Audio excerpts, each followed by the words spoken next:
Everybody, welcome back. I'm Yumble, and now is the best time that there has ever been to be a City Skylines player. I say this every few episodes, but I've meant it for the last few years, and it just keeps being that time over and over. The developers and publisher have just released a whole bunch of new content for City Skylines, and I think this is one of the, probably the best free update so far, as well as some very powerful content creator packs. So first of all, when going into the roads, I'm using a mod called Improved Road Toolbar. I believe it's called. I'll try to link that in the description. But it breaks it down into all these different types of roads. Everything that you can see in this menu right now is vanilla, in that it all works with either the base game or possibly some DLC. So the stock on After Dark, I think that's the initial DLC, and Snowfall, which I believe was the second DLC available all those many 6 or 7 years ago, right? The stock on these just went way up because a lot of the new roads that are free require these to use. Though for a long time, After Dark and Snowfall have been considered compulsory by many. They've been considered a necessary addition to the game. I would also assert that Mass Transit is necessary as well. I really like Mass Transit. But to go over things, the 2-unit roads, these were released a few months ago, but it's great. We have new medians, new larger sidewalks without parking, things like that. Fantastic. How about a 4-lane small road? This came out a little while ago too. A narrow 4-lane road. You'll see these all over the US in places that kind of developed as the car rose to popularity. So a lot of 2-lane roads became 4-lane roads. What an ill-founded thing, but very helpful in game if you don't want to widen your roads but you need more capacity. Moving on to the actual update itself, largely with this free update, the roads that you get will be unlocked using one of a few different DLC, like I said. So starting under the bike tab here, this is where things really get interesting. Bike roads, combination bike and tram roads. Let's just do it. Let's just go over these. How about a bike road with median built into the game, or a bike road with tree or grass median built into the game? This is fantastic. Bike road with trams? Love it. Absolutely. 100%. How about a 3-lane one-way road with bike lanes? Have you heard of a bike roundabout? Now for this I would use Traffic Manager. I have other videos that include ways to build this effectively. But just absolute madness. That is built into the game. All these things that I usually run to the workshop to get, we can all have the same set of roads, so as I create assets for download, we will all be unified on what roads we're using. So it's kind of like the Vanilla Plus pack has come to life and is now baked into the game, which I am so happy for.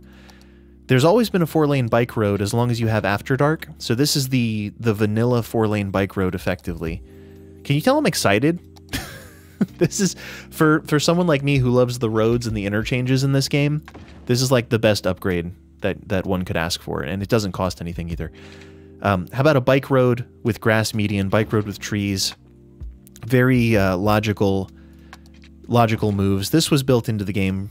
I'm not sure why. I feel like this one should require After Dark to function, but here we are. It apparently doesn't, according to the little icons there. But you want a 6-lane road with bike lanes and a tram on the outside. Very, very unique.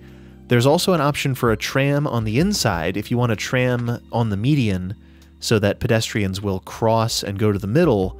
You can do that too.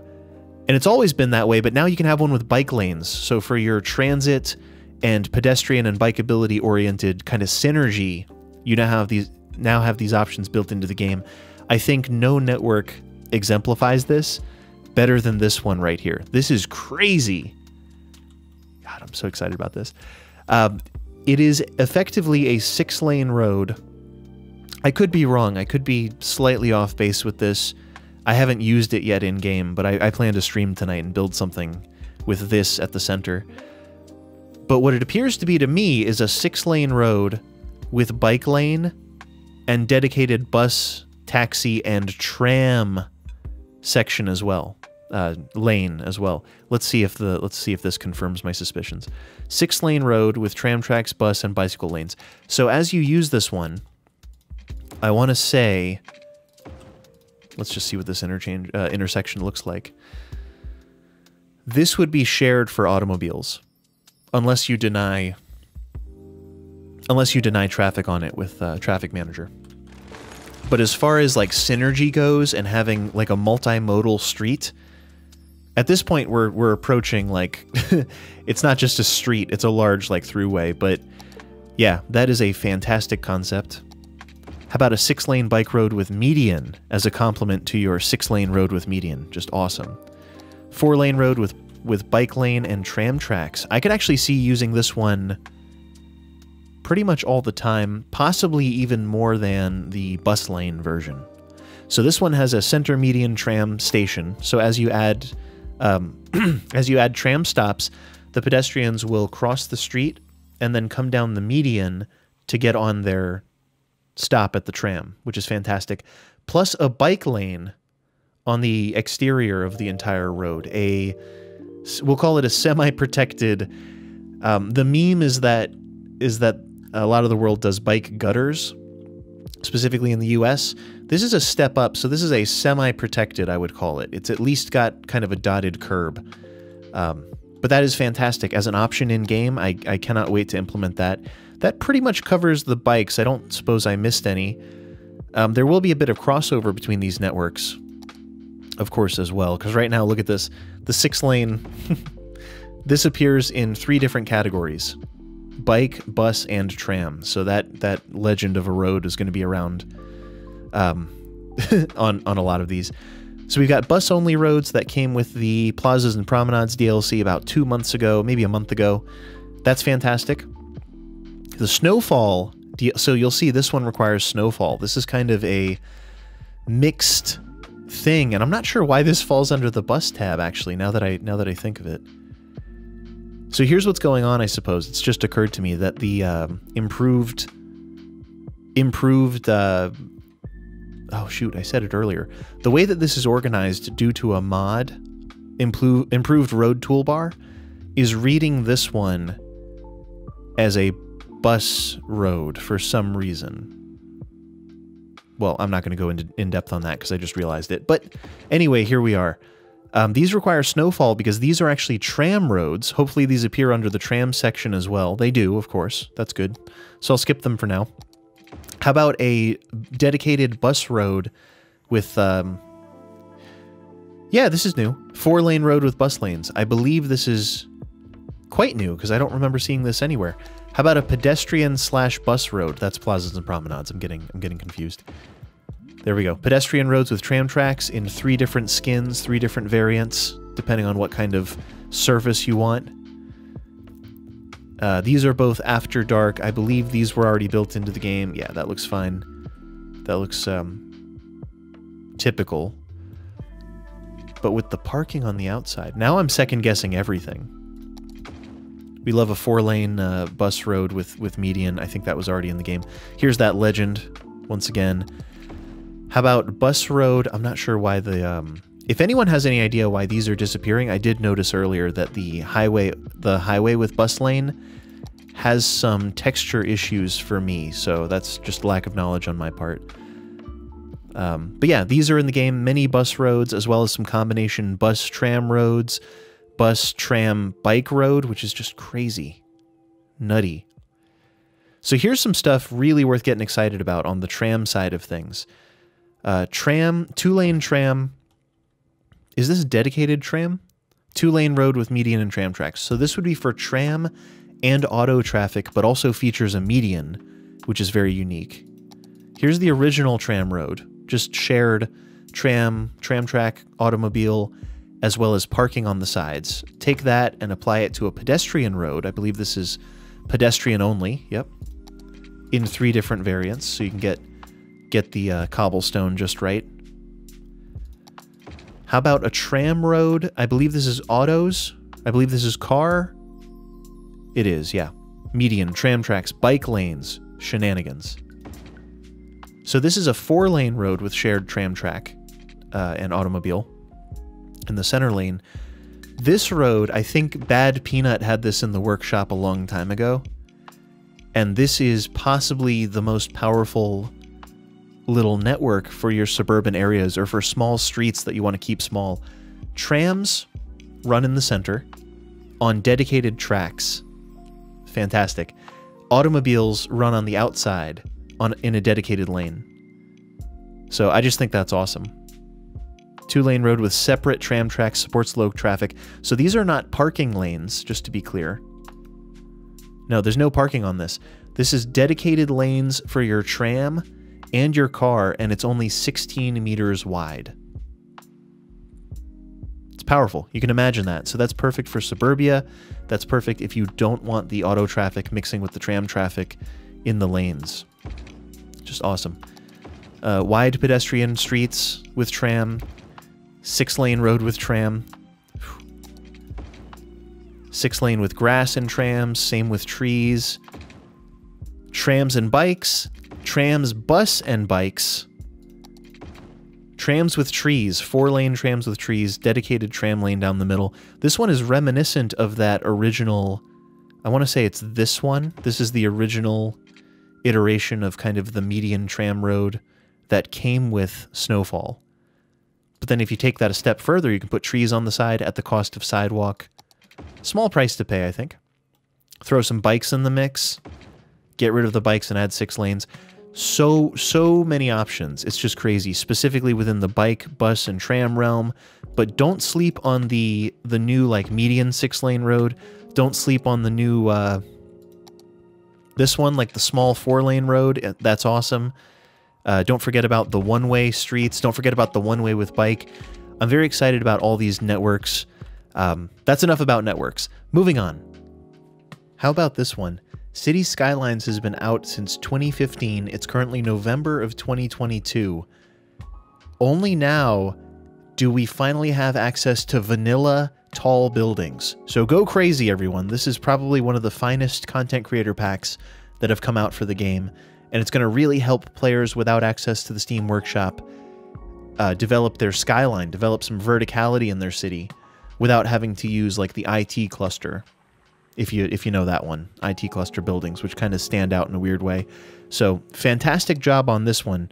If you go to your unique buildings, content creator packs, I've got the Japan pack, I've got the high-tech buildings, the seaside resorts, all this going on. But we're going to focus on the Skyscraper content creator pack. I don't know if I'm going to highlight every single building, but I haven't even seen every building yet. So let's just kind of go down the list here. Nice. I love that there's options. I love that... I think when I first started developing cities, I really wanted to put all of my tall buildings like right next to each other. And I think that contrast does wonders in the composition of an area. So I don't necessarily recommend putting all your tallest buildings right next to one another. But you can put them in the same area and then put smaller buildings in between and kind of make this dynamic up and down effect that you might see in real cities where there's breaks in the skyline. So this isn't an exercise in composition, but as far as what buildings compose this pack, this is fantastic to see. I already placed this one first. I liked that one a lot. Marshalltown Center, Marshalltown Tower. So once again, we get some options between buildings to produce a dynamic skyline, short and tall. Different footprints as well, right? So you get smaller buildings, you get some odd ones like this. Like, let's check this guy out. This is called the... Oh, I made a mistake. I can't say that. Torre Conde Paulista, right? Forgive me for butchering your language. But here we are. So yeah, as far as dynamic footprints go, different areas, you could put a park out front of this easily and it takes up a similar footprint to this building. A lot of options. I'm going to run out of money, so I'm going to choose my next few wisely. Ooh, that's pretty. So having some different shapes in your skyline too. We've been playing this game for many years and we've never been able to develop a proper skyline. So in City Skylines, I think it's about time that we had this this option, this functionality. I've run out of money, but it's okay. I'll just do one more. As you can tell, I'm extremely excited about the roads and networks. I would say I'm a 10 out of 10 excited on the roads. With the skyscrapers, I'm probably a 7 out of 10 excited, but the execution is fantastic. These are great looking assets, great looking buildings. As many DLC as possible should be kind of focused on giving us the same tools, giving console users and PC players the same sort of options. And in that way, this is a huge benefit to console players to help keep up with what's available in the Steam Workshop. I think this really, like, this content creator pack is exceptional in that way, that now you can have some verticality in your all vanilla city, which is really, really fantastic. Really, really great work. Like I said, I'm going to be building a city tonight, probably out of these roads and some of these buildings, and trying to see what kind of composition I can come up with using these new tools.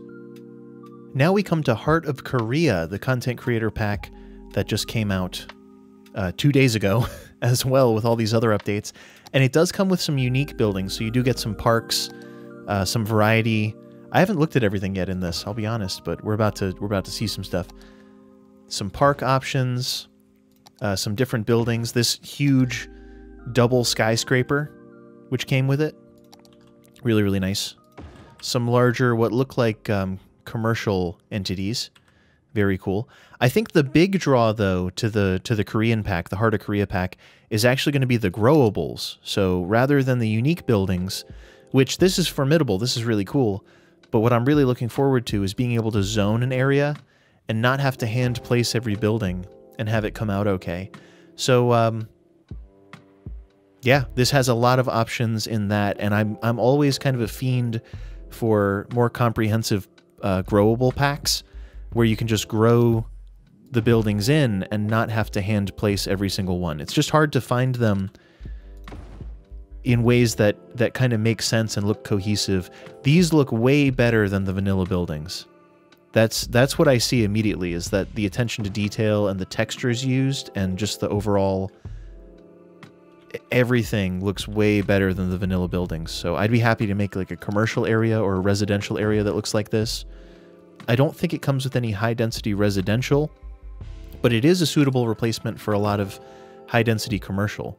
So this one is residential 5. This is, I believe, low-density residential, though, if I'm not mistaken. Well, I could be wrong. Let's check. Yeah, this is low-density. But yeah, as far as variety for a different part of your city, even if you're not necessarily building a Korean city per se, I think these assets are super useful. Let's put it that way. As far as having a leg up on the vanilla buildings, which have gotten us to this point. We've done fine with vanilla so far, but if you're looking to not hand place your entire city and just have some alternate options, I think the Heart of Korea pack is a good investment as well. That is going to do it for today. I'm really excited about these new roads. I'm really excited about these new skyscrapers and buildings, and I can't wait to see how people use them in their cities. Everyone, feel free to come back sometime. Subscribe here and check out a stream when you're, if you're in the neighborhood when I'm live. I also try to upload weekly City Skylines content, so come back for that. We also have a Discord server, so join Yumble Corp and have some healthy discourse on Discord. That's all I've got for today. Everyone, thank you for hanging out. I've been Yumble. I'll see you in the next stream or the next video.